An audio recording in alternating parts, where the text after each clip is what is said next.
रास्ते में उनका एक्सीडेंट हो गया और जो इनोवा गाड़ी से हम लोग नीम करौली गए थे वो गाड़ी लगभग 200 फीट नीचे खाई में चली गई।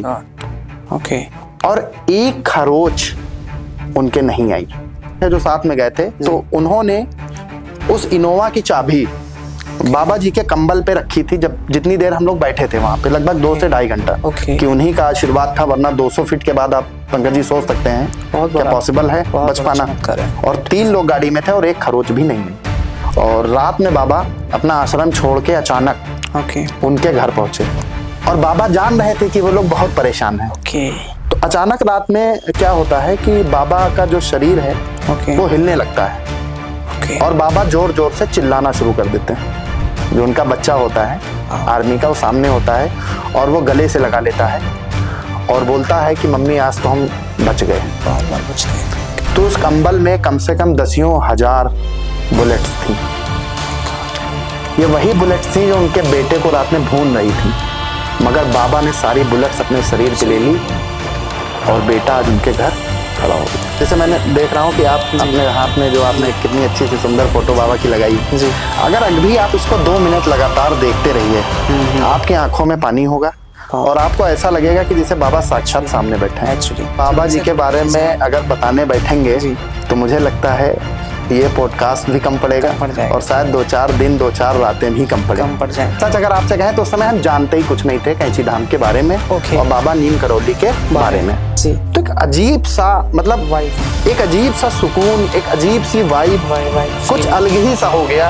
और जब हम लोगों ने बाबा नीम करौली जी की फर्स्ट टाइम मूर्ति देखी और उनके दर्शन किए, हम क्या बताएं आपको, मतलब अभी भी एकदम वहां से मेरा बिलीफ सिस्टम बहुत ज्यादा बाबा की ओर बहुत ज्यादा, मतलब बता नहीं सकते आप। मतलब अब मैं क्या बताऊं, मेरे तो एक रोम जो है खड़ा हो गया है ये कहानी सुन के। ऐसा ही है हमारे नीम करौली बाबा।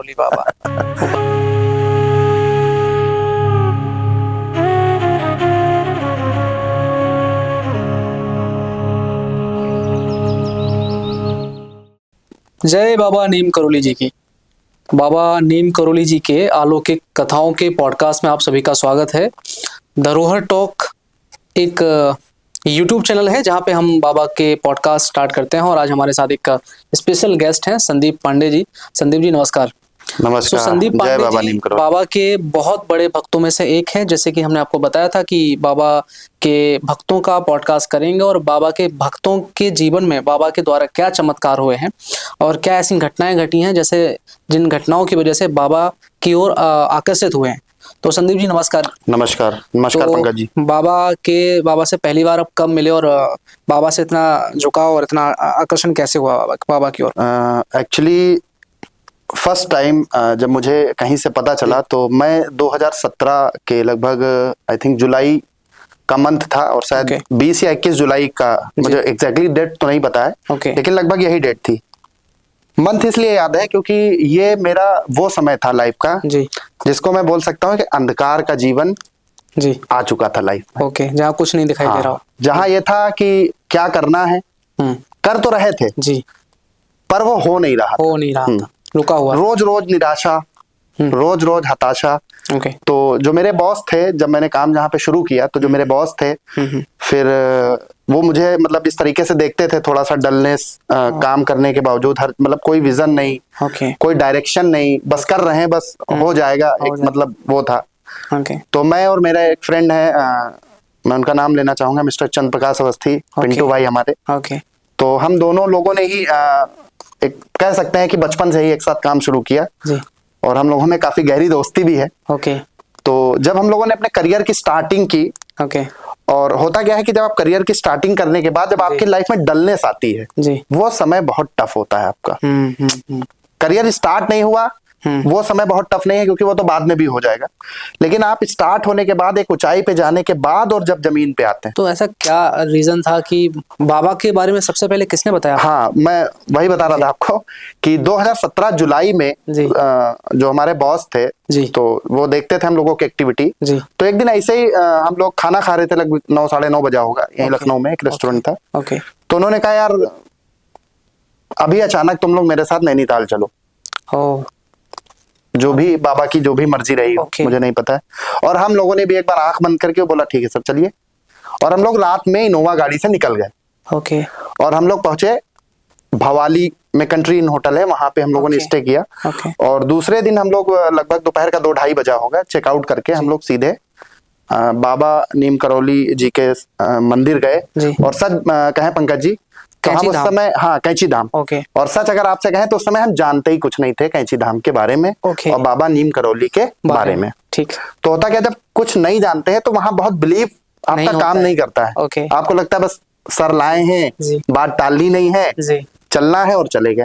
ठीक। खैर जब वहां पहुंचे तो जब कैंची धाम में गाड़ी हम लोगों ने पार्क की और उसके बाद जब हम लोगों ने प्रसाद वगैरह लिया और जब हम लोग अंदर गए जी। तो एक अजीब सा, मतलब वाइफ एक अजीब सा सुकून, एक अजीब सी वाइब, वाई वाई कुछ अलग ही सा हो गया। हम्म। जब हम लोग वहां गए तो पुल पड़ता है, आप जानते होंगे। मैं और देख रहा हूँ अभी इस समय भी, हाँ, जैसे आप बता रहे हैं हाँ, आपकी आंखों में दिख रहा है वो घटना है। तो जो एक पुल पड़ता है, नदी जी। पड़ती है, और जब हम लोगों ने वो पुल को क्रॉस किया जी और जब अंदर गए जी और जब हम लोगों ने बाबा नीम करौली जी की फर्स्ट टाइम जी मूर्ति देखी और उनके दर्शन किए, जी हम क्या बताएं आपको, मतलब अभी भी एकदम रोंगटे खड़े हो वो गए हैं। समय याद आता है तो लगता है कि हाँ, जैसे भगवान ने खुद ही हम लोगों को बोला कि यार तुम लोग बहुत भटक रहे थे या बहुत परेशान थे, आओ यार कुछ करते हैं। तो ऐसे क्या और क्या परिवर्तन हुआ लाइफ में वहां तो जाने जब के हम बाद? लोग गए वहां पे तो हमने दर्शन किए और ओके।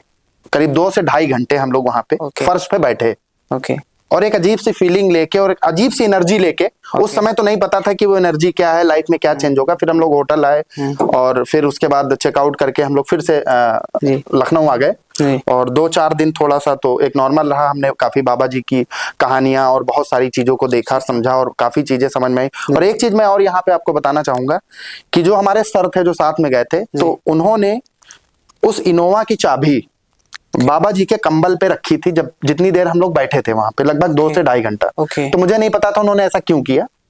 तो जब हम लोग लौट के आए तो उसके बाद जो बॉस थे वो मुंबई गए और रास्ते में उनका एक्सीडेंट हो गया। और जो इनोवा गाड़ी से हम लोग नीम करौली गए थे वो गाड़ी लगभग 200 फीट नीचे खाई में चली गई ओके। और एक खरोच उनके नहीं आई। रात के 2 बजे फोन आता है, फिर हम लोग जाते हैं। ओके। तो शायद ये बाबा जी का एक चमत्कार था और वो हमेशा ये बात बोलते हैं हम लोगों से ओके। कि उन्हीं का आशीर्वाद था, वरना 200 फीट के बाद आप पंकज जी सोच सकते हैं बहुत क्या बड़ा, पॉसिबल है बहुत बच बड़ा पाना। चमत्कार है। और 3 लोग गाड़ी में थे और एक खरोच भी नहीं आई। वहां से मेरा बिलीफ सिस्टम बहुत ज्यादा बाबा की ओर बहुत ज्यादा, मतलब हम बता नहीं सकते आपको। जी। और जब हम लोग लौट के आए और हम लोगों ने फिर जो बिजनेस की प्लानिंग की, तो लाइफ में जो एक जे कर्व होता है, यानी कि जहां पे हम डाउन पे थे, जुलाई से जब हम लोगों ने जिस क्षेत्र में हम लोगों ने काम कर रहे थे और करना शुरू किया, क्लियर डायरेक्शन आया, एक विजन बना लाइफ का कि हमें क्या करना है। और वहां से जब हम लोग आगे बढ़े तो वो दिन है और आज आप हमको जानते हैं। एग्जैक्टली।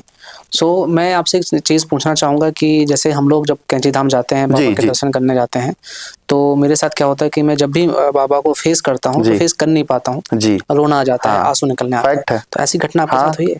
कितनी बार? मैं आपको बताऊं, जब मैं उसके बाद 6 मंथ मुझे लगा, दोबारा बाबा जी ने 6 महीने बाद मुझे बुलाया। ठीक है। और उस समय मेरे पास कोई भी गाड़ी नहीं थी, कुछ भी नहीं था। तो मैं 6 मंथ बाद जब मैं गया तो मैं अपनी खुद की गाड़ी से गया और एक बड़ी गाड़ी से गया जिसका लोगों का ड्रीम होता है। हाँ। शायद ये बाबा की मर्जी थी कि तुम अपनी गाड़ी से आओगे तभी तुमको भी 6 महीना लगेगा। थे आप, तो आप अपनी गाड़ी से नहीं गए थे? नहीं, मैंने बताया कि मैं सर की इनोवा से गया था। ओके। और दोबारा आपके पास अपनी गाड़ी भी नहीं थी? हाँ, अपनी गाड़ी नहीं थी। ओके। घर में गाड़ियां थी लेकिन जो एक आपकी अपनी गाड़ी नहीं थी, नो डाउट नहीं थी। ठीक है। तो फिर अपनी गाड़ी से गए और सच में वहां रोना आया। ओके। एक अद्भुत फीलिंग दोबारा जगी। एक्चुअली मैं बालाजी का भक्त हूँ काफी, मतलब हमेशा से ही रहा हूँ, उनकी कृपा रही है। शायद उन्हीं का एक आह्वान रहा है कि हम लोग यहाँ पे पहुंचे।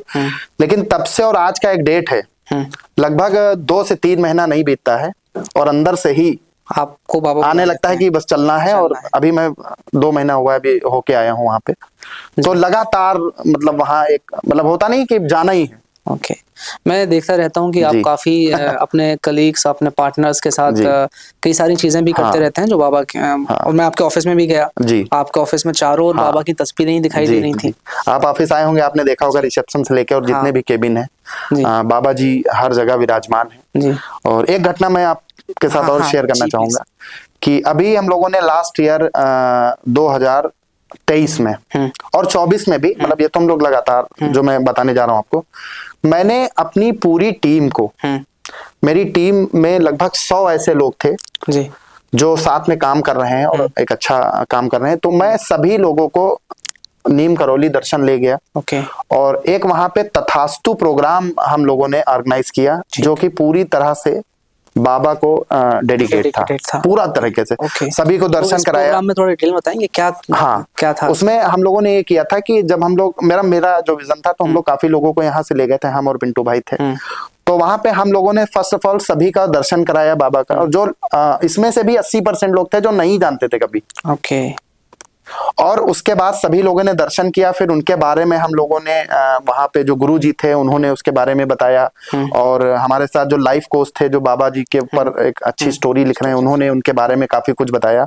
तो आज का वो दिन है और आज का दिन है, उन सभी के लाइफ में मैं वो सारे चेंजेस, अपग्रेडेशन देख रहा हूँ जो मैंने अपनी लाइफ में कभी महसूस किया था। Exactly. नो डाउट बाबा के जितने भक्त हैं उनके जीवन में चमत्कार का कोई गिनती नहीं है, कोई गिनती नहीं है, और कोई उनकी तुलना भी नहीं की जा सकती। एक स्टोरी मैं आपको बताना चाहता हूँ इसी के बीच में कि मैं जब बाबा के दर्शन करने के लिए गया तो मेरे जीवन में ऐसे 360 डिग्री ट्रांसफॉर्मेशन हुआ, एकदम चेंज होगी लाइफ। उसके बाद मैं दूसरी तीसरी बार गया नीम करौली धाम, कैंची धाम। तो वहां के बाद मन किया कि चलो अभी कैंची धाम तो हम स्टे कर ही रहे हैं, थोड़ा नैनीताल देख लेते हैं।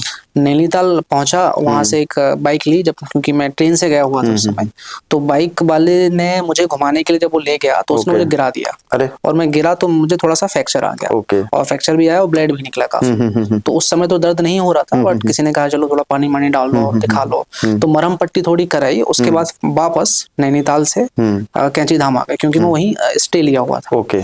जैसे जैसे रात हुई मेरा दर्द इतना तेज हुआ हाथ में, ऐसे लगा कि मुझे अभी निकल जाना चाहिए यहाँ से। और मैंने प्रयास भी करे, मैंने देखा कोई ट्रेन हो तो देखें, कोई आसपास कोई फ्लाइट वगैरह मिल जाए तो देखें, मुझे निकलना है, कोई कैब मिल जाए तो देखें, क्योंकि इतना दर्द हो रहा था। मैं इतना दर्द हो रहा था कि लिटरली मुझे रोना आ रहा था, मैं रो भी रहा था। तो करीब रात के 12 बज रहे होंगे, तो लास्ट मैंने कहा अब मैं बाबा के दरवाजे बैठा हूँ और मैं क्यों रो रहा हूँ, इन्हीं से बात कर लेता हूँ। तो बाबा से कहा बाबा देखो अब सहा नहीं जा रहा, जितना सह सकता था सह लिया, अब नहीं सहा जा रहा, कुछ करो, सुबह तक के लिए मुझे आराम दे दो। और ऐसा ही हुआ। जब ऐसे ही मैंने बोला ये सेंटेंस, मुझे लगता है 2-3 मिनट ही होंगे और मेरी नींद लग गई। लिटरली मैं सो गया। और मेरे सपने में क्या होता है संदीप भाई कि एक कोई बूढ़ा सा आदमी सपने में आता है और वो मुझे बुलाता है कि पंकज आओ, और मेरे हाथ में चूना और हल्दी का लेप लगाता है सपने में। ये मैं सच बता रहा हूँ, मेरे जीवन का ये फैक्ट है, मैंने किसी के साथ शेयर नहीं किया, मेरी फैमिली जानती है क्योंकि मैंने सब बताया उनको।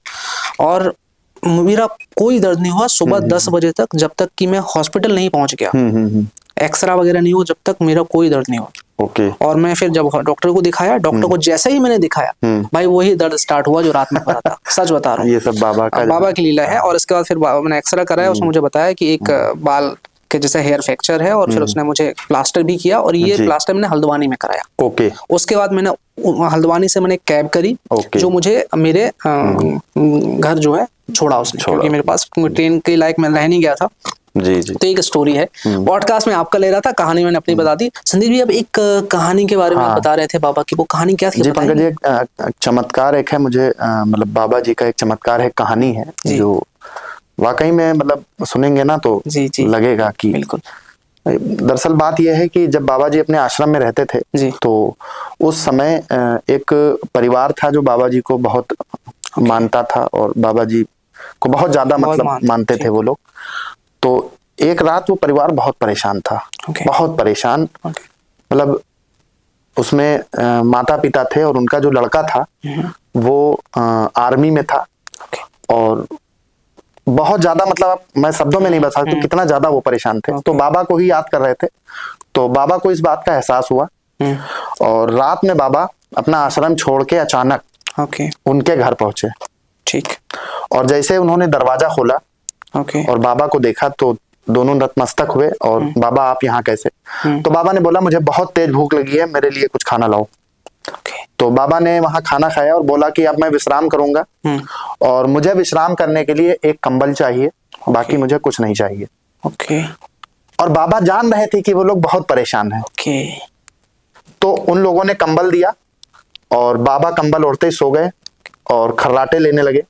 तो वो दोनों लोग बात करने लगे कि हम लोग इतना परेशान है और बाबा जो है बताइए कुछ बात भी नहीं किए और मतलब वो तो लेट गए और सो गए। खैर वो लोग रोए, रात में रोते रहे और उसके बाद बैठे रहे रात भर। तो अचानक रात में क्या होता है कि बाबा का जो शरीर है वो हिलने लगता है और बाबा जोर जोर से चिल्लाना शुरू कर देते हैं, बहुत जोर जोर से। और एक बात मैं आपको और बता दूं कि जब बाबा आए थे तो बाबा ने जब कंबल लिया था जी, तो बाबा ने बोला था कि जब मैं सुबह उठ के चला जाऊं तो ये कंबल बंधा हुआ मिलेगा और इस कंबल को जाके नदी में डाल देना और इस कंबल को खोल के मत देखना, ये बोला था।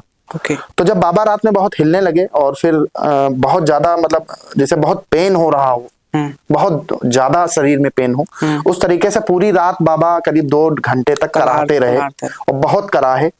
और फिर सुबह उठे और तब तक ये लोग सो गए थे। ये लोग रात भर सोचते रहे कि बाबा को जगाएं कि ना जगाएं, क्या करें कि ना करें, लेकिन शायद इनकी हिम्मत नहीं पड़ी कि बाबा को ये जगा पाते। तो जब सुबह बाबा उठे और उठ के वो चले गए और जब जाने लगे तो इन दोनों से कहा कि ये कंबल नदी में डाल देना और कंबल को लपेट के वहीं रख के चले गए और इतना ही बोला कि खोलना नहीं और बाबा आश्रम वापस चले गए। जब वो दोनों लोगों ने, माता पिता जो उस बच्चे के थे जो नहीं मिल रहा था या जो बाहर था, जिसकी चिंता में थे, आर्मी में जो आर्मी में था, तो उन लोगों ने जब कंबल उठाने का पहले तो प्रयास किया जी, लेकिन फिर उठाया नहीं। तब तक एक बेल बजती है और जैसे बेल डोर को खोलते हैं तो वो लड़का उनके सामने होता है। ओह माय गॉड, जो उनका बच्चा होता है आर्मी का, वो सामने होता है और वो गले से लगा लेता है और बोलता है कि मम्मी आज तो हम बच गए, बाल बाल बच गए। तो पूछते हैं क्या होता, बोलता है कि हम एकदम युद्ध में थे और गोलियां लगातार चल रही थी और मुझे नहीं पता है कि हम कैसे बचे, बट मुझे कुछ भी नहीं है। फिर जब वो कंबल को उठाते हैं तो कंबल काफी वजन था, लगभग 8 से 10 किलो के आसपास वो कंबल वजन हो गया था और उस कंबल में खनखनाहट की आवाज आ रही थी। तो उन दोनों लोगों ने बाबा के आदेशानुसार उस कंबल को उठाया और उसको नदी के किनारे ले गए और उत्सुकतावश कंबल को खोल दिया। तो जब कंबल को खोला तो उस कंबल में कम से कम 10,000 बुलेट्स थी। ये वही बुलेट्स थी जो उनके बेटे को रात में भून रही थी, मगर बाबा ने सारी बुलेट्स अपने शरीर पे ले ली और बेटा आज उनके घर खड़ा हो गया। अभी जो कहानी बता रहे हैं इसके सुनते मेरे तो ये मेरा भी एकदम रंगटे खड़े हो रहे हैं और ये एकदम रियल स्टोरी है। रियल स्टोरी है। इसको हो सकता है आपने सुना भी होगा और यूट्यूब पे भी देखा होगा और शायद आपको किसी बुक्स में भी मिलेगी आपको। शायद मैं थोड़ा बहुत पात्र या इसको मैं पढ़ रहा था हो रहा होगा, लेकिन ये एक रियल है कि इस तरीके से वो बच्चा बचा और सारी गोलियां बाबा ने अपने ऊपर ली और उस कंबल में, वो कंबल इतना ज्यादा, शायद उस कहानी में ये भी है कि जब वो जो बच्चा है, लड़का है, आर्मी में जो था, वो घर पे पहुंचा तो उसने ये कहा कि मुझे नहीं पता, कोई एक बूढ़े बाबा मेरे सामने आ जा रहे थे। उसमें था कि उसने कंबल का जिक्र किया था कि वो जैसे कुछ उड़ा दिया, शॉल या कंबल। शायद आज आपने देखा होगा कि बाबा जी का जो मेन प्रसाद है वो कंबल है। कंबल बहुत प्रभावशाली और बहुत ताकतवर है ये कंबल। जी। मैं जब बता रहा था 2017 में जब गया था, जब मैं उसके बाद गया था, जब मैंने अपनी गाड़ी ली थी 2018 में शुरू में जब मैं गया तो मैं कंबल लेके आया था और आज तक वो कंबल मेरे पास है और मेरे केबिन में है। और मुझे जब भी आज भी कोई कष्ट होता है या कुछ लगता है, मैं एक बार कंबल को छू लेता हूँ। मैंने उस समय जो प्रोजेक्ट शुरू किया था उसमें बहुत अड़चने आई, लेकिन वो प्रोजेक्ट मैंने बाबा जी को समर्पित किया था। उस प्रोजेक्ट की आज भी, उस प्रोजेक्ट का नाम और उस प्रोजेक्ट की फोटो उस कंबल में रखी है और आज भी वो प्रोजेक्ट लाखों संघर्षों के बाद सफल है और लोग उसको जानते हैं। ये शायद बाबा की ही बाबा की लीला है। इंटरेस्टिंग कहानी थी सच में। मतलब अब मैं क्या बताऊं, मेरे तो एक एक रोम रोम जो है खड़ा हो गया है ये कहानी सुन के। ऐसा ही है हमारे नीम करौली बाबा। वो बने रहिए भैया हमारे बाबा की इसी तरह से, बाबा की यथार्थ कहानियों के साथ एक जबरदस्त ऐसे पॉडकास्ट जो आज तक कोई इस तरह का कोई पॉडकास्ट नहीं लेके आया। और हम बाबा नीम करौली जी के भक्तों के पॉडकास्ट लेके आएंगे और वो कहानियां आप सबके सामने प्रस्तुत करेंगे जो बाबा नीम करौली जी के साथ भक्तों ने अपने जीवन में उसका एहसास किया है और अपने जीवन में देखी है। क्योंकि हम ऐसी कहानियां तो सुनते आए हैं बाबा की जो हमने नहीं देखी, जो 1975 में, जो 1980 में, जो 1957 में कहानियां हुई, बट अभी भी बाबा हम सबके बीच में है। बाबा कहीं नहीं है, बाबा हमारे पास है। अगर आप बाबा को मानते हैं तो बाबा हमेशा आपके साथ हैं, और बाबा आपके जीवन में किसी ना किसी रूप में जी आके चमत्कार हर करते हैं। समय साथ। एक और कहानी मैं आपको बता रहा हूँ। अभी मैं नीम करोली गाँव गया था, तो मुझे चंद्र प्रकाश जी ने बताया कि आप एक मंदिर अगर नहीं गए हैं तो बाबा के जाइए, जहाँ से बाबा नीम करोली जी का नीम करोली गाँव पड़ा। तो मैं नीम करोली गया, करीब वहाँ पे 1.5 क्विंटल केले लेके गया, मैं गर्मियों में गया था, और सेब लेके गया, और भी तमाम प्रकार के फ्रूट्स लेके गया। वहाँ पहुंचा, वहाँ पुजारी जी से बात करके वहाँ दर्शन किए, और सबको फल बांटे, भक्तों को बांटे, कुछ बंदर थे बंदरों को बांटे, मतलब बहुत भीड़ रहती है वहाँ पे नीम करोली गाँव। और मैं आपको बता दूं, नीम करोली जो गाँव है वो मोहम्मदाबाद में है।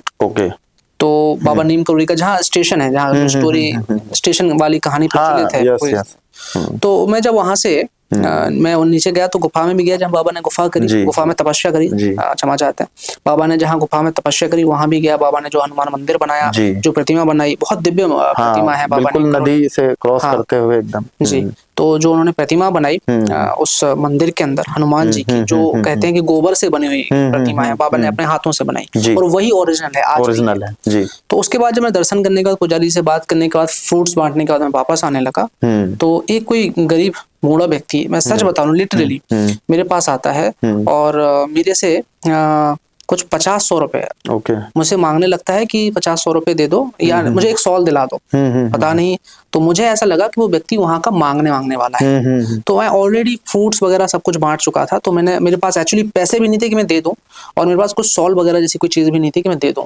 तो मैंने कहा बाद में आऊंगा, मैं दूंगा, ठीक है। और मैं इतना कह के मैं गाड़ी में बैठ जाता हूँ। गाड़ी में जब बैठता हूँ तो मेरे दिमाग में ख्याल आता है, थोड़ी गाड़ी भी चल जाती है, ड्राइवर आगे बढ़ा देता है, ख्याल आता है कि कंबल कौन मांगता है? कंबल बाबा मांगते हैं। और कंबल अगर उसने बोला तो एक काम कर दो, रुक के कुछ उसको दे देते हैं, पैसे दे देते हैं, कंबल नहीं है पैसे दे देते हैं। भाई मैंने गाड़ी से मैं जब उतरा तो मुझे वो व्यक्ति नहीं दिखा, सच बता रहा हूँ, वो व्यक्ति मुझे नहीं दिखा, और शायद वो बाबा हो। मैं सच ये श्योर नहीं कह सकता कि वो बाबा ही थे, हो सकता है वो इधर उधर चला गया हो, बट मेरा ऐसा यकीन है कि उस व्यक्ति ने कंबल क्यों मांगा। सही बात। और कुछ मांग सकता था, केले मैंने बांटे, केले मांग सकता था, पैसे मांग सकता था, उसने कंबल ही क्यों मांगा। और कंबल के अलावा मैं 1-2 मिनट भी नहीं होंगे, 100 मीटर आगे ही मैं गया होऊंगा, लौट के मैंने देखा तो व्यक्ति मुझे नहीं दिखा। अच्छा। तो अचानक कहाँ चला गया? तो हो सकता है इधर उधर भी चला गया हो, हो सकता है कोई व्यक्ति हो ऐसा जो मांग रहा हो, और मेरा तो यकीन है कि वो बाबा ही थे साक्षात। तो बाबा की लीलाएं अपरंपार हैं, किसी न किसी रूप में वो आपको दर्शन देते रहते हैं, और जब भी आप याद करते हैं, सच में आप, मैं तो कई बार उनके सपनों में आते हैं और हाथ रखते हैं, बहुत कुछ बोल के जाते हैं। लेकिन एक और चीज मैं आपसे पूछना चाहता हूँ कि कहानियां तो बाबा की काफी सारी जुड़ी हैं, और आपके दोस्त भी, आपके भाई भी बाबा से जुड़े रहते हैं। कुछ और इंटरेस्ट, अभी एक चीज के बारे में पता है आपको कि एक पॉडकास्ट में मैं एक देख रहा था पॉडकास्ट, मनीष पांडे करके एक शख्स हैं, तो वो बता रहे थे कि बाबा 20 वर्ष तक एक ग्राम पंचायत की प्रधानी का कार्यभार संभाला। अच्छा। उनके 3 बेटे हुए, 3 बेटों की शादी करने के बाद बाबा नीम करोली जी अपने आध्यात्म जीवन के लिए या संन्यास जीवन के लिए आगे बढ़े। इसके बारे में पता है आपको? इसके बारे में मुझे पूरा तो नहीं पता है, लेकिन मुझे ये पता है कि गृहस्थ जीवन में बाबा थे पहले, और बाद में वो सन्यासी हुए, और कुछ उनकी लाइफ ऐसी रही। और आज मतलब बाबा जी के बारे में एक बात हम और बोलेंगे आपसे, जब भी आप, चाहे फोटो ही हो आपके पास, जैसे मैंने देख रहा हूँ कि आप अपने हाथ में जो आपने कितनी अच्छी सी सुंदर फोटो बाबा की लगाई है, अगर अभी आप इसको 2 मिनट लगातार देखते रहिए, आपकी आंखों में पानी होगा, और आपको ऐसा लगेगा कि जैसे बाबा साक्षात सामने बैठे हैं। एक्चुअली ये है बाबा। क्या ऐसा, क्या आपको क्या लगता है, ऐसा क्या जादू है? क्योंकि अभी हम और पूरा जो है रिसर्च कर रहे हैं बाबा नीम करोली जी के ऊपर, और उनकी कुछ किताबें भी हैं। एक और किताब है मेरे पास, यथार्थ करके, उसको मैं पढ़ रहा हूँ। उसमें बाबा नीम करोली जी का पूरा जीवन दिया हुआ है, सारी घटनाएं उसमें संग्रहित हैं, और मैं कोशिश करूंगा कि इस धरोहर टॉक के माध्यम से वो सारी कहानियां, आपने बहुत अच्छा जो है धरोहर टॉक के नाम से बाबा जी के लिए, इसके लिए आप बधाई का पात्र हैं पंकज जी, बहुत बड़ा कदम। बाबा का ही मार्गदर्शन है, जैसे कि आपने कहा कि हम कुछ नहीं करते, सारा काम से बाबा कराते हैं। तो कुछ और बताना चाहेंगे बाबा जी के बारे में? देखिए, बाबा जी के बारे में अगर बताने बैठेंगे तो मुझे लगता है ये पॉडकास्ट भी कम पड़ेगा कम पड़ जाएगा। और शायद 2-4 दिन 2-4 रातें भी कम पड़े। कम पड़ जाएंगे। और हम लोगों की शायद इतनी बड़ी हैसियत नहीं है सही है। कि हम लोग ये सब बात कर पाए। बस हम लोग वही बात कर सकते हैं जो हमारे साथ फील हुई, जो हमारे साथ घटित हुई। अच्छा, एक चीज मैं आपसे पूछना चाहूंगा कि आजकल ना कैंची धाम को ना टूरिस्ट प्लेस बना दिया है। थोड़ा सा पहले इतनी भीड़ नहीं हुआ, थोड़ा सा ये कष्ट का तो इस पे आप क्या कहना चाहेंगे बाबा के भक्तों को कि क्या ना करें वो बाबा कैंची धाम जाते वक्त? देखिए, मेरा ये कहना है कि हम सभी बाबा के भक्त हैं और उनसे हम लोगों का इतना ज्यादा जुड़ाव है कि शायद हम अपने आप को रोक नहीं पाते हैं। लेकिन आज का जो समय है पंकज जी, आप देख रहे हैं बहुत सारे ऐसे प्लेसेस जो टूरिस्ट के तौर पे बदलते जा रहे हैं। शायद हमें ये नहीं करना है। हम अगर वहां एक सुकून के लिए जा रहे हैं तो हम सिर्फ सुकून के लिए जाएं, ना कि हम वहां घूमने के लिए जाएं। आज बाबा के कई और भी मंदिर बनते जा रहे हैं और शायद अगर आपकी श्रद्धा पूरी है, जैसे मैं लखनऊ से हूँ तो हमारे हनुमान सेतु में बाबा जी विराजमान है, तो मैं जब भी वहां जाता हूँ तो मुझे वही सुकून की फीलिंग वहां होती है, क्योंकि मुझे ये पता है कि कण-कण में बाबा है। करेक्ट है। तो अगर हम जिस भी क्षेत्र में हैं, जहां भी हैं, अगर वहां कोई मंदिर है तो वहां जाएं, और अगर कोई इतना सामर्थ्य है किसी के अंदर तो वो समाज के साथ मिलके बाबा का मंदिर भी बनवाए। बहुत बढ़िया, क्या बात। और ये मैंने इसलिए बोला है क्योंकि मैं लखनऊ मलिहाबाद का रहने वाला हूँ। ओके। और मलिहाबाद में हम लोग मिलके एक मंदिर का निर्माण करवा रहे हैं। बहुत बढ़िया, बहुत जिसमें हमने संकल्प लिया था और शायद बाबा जी से हमने बातचीत भी की थी जाके कि बाबा इतना असर डालिए कि दिमाग में ये रहे कि दुनियादारी के साथ में हम लोग एक स्पिरिचुअल लाइफ भी जिए। तो शायद बाबा ने एक आशीर्वाद दिया जिसकी वजह से मंदिर बनना शुरू हुआ और आज 1 साल के अंदर काफी मंदिर बन भी गया। और साथ में हम लोगों ने नीम करौली बाबा जी के लिए भी एक स्थान रखा है और वहां पे बना रहे हैं। ओके, तो ये बहुत ही अच्छी बात है और इसको भी हम लोग जाएंगे, आपके साथ चलेंगे और देखा जाएगा और उसको भी, मंदिर को भी हम हमारे चैनल पे दिखाएंगे जी। और जब तक के लिए बहुत बहुत धन्यवाद। संदीप जी हमारे साथ थे, बाबा के चमत्कारों के बारे में काफी जानकारी दी और संदीप जी से बात करते करते हमारी आंखें भी नम होंगी, क्योंकि बाबा की जब भी कोई बात करेगा, बाबा के बारे में जब भी कोई कुछ भी बोलेगा, आपकी आंखें नम हो ही जाएंगी अगर आप बाबा के भक्त हैं और सच्चे मन से याद करते हैं। धरोहर टॉक में जुड़ने के लिए धन्यवाद, पूरा वीडियो देखने के लिए धन्यवाद। ये वीडियो उस व्यक्ति के लिए भेजिए जो बहुत परेशान है, जो बहुत डिप्रेशन से गुजर रहा है। यकीन मानिए बाबा नीम करौली जी उस पर अगर वो बाबा के शरण में जाता है, बाबा को याद करता है, तो उसके सारे कष्ट हल लेंगे। तो अपने परिवार को, अपने दोस्तों को, अपने जितने भी साथी हैं उनको ये वीडियो भेजिए। और जय बाबा नीम करौली की जय श्री राम।